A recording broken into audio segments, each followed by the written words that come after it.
ছাত্র জনতার আন্দোলনের মুখে ভারতে পালিয়ে যাওয়ার সাবেক প্রধানমন্ত্রী শেখ হাসিনার দিল্লিতে অবস্থানের বিষয়ে মুখ খুলেছেন দেশটির পররাষ্ট্রমন্ত্রী এস জয়শঙ্কর।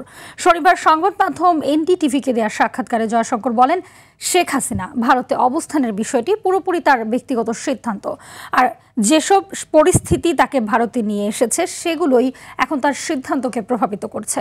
গত বছরের আগস্টে বাংলাদেশে ছাত্র জনতার গণঅভ্যুত্থানের মধ্য দিয়ে পতন হয় শেখ হাসিনার 15 বছরের শাসন। ওই সময় ব্যাপক সহিংসতায় শত শত মানুষের প্রাণহানি হয়, এছাড়া আহত হয় হাজার হাজার মানুষ।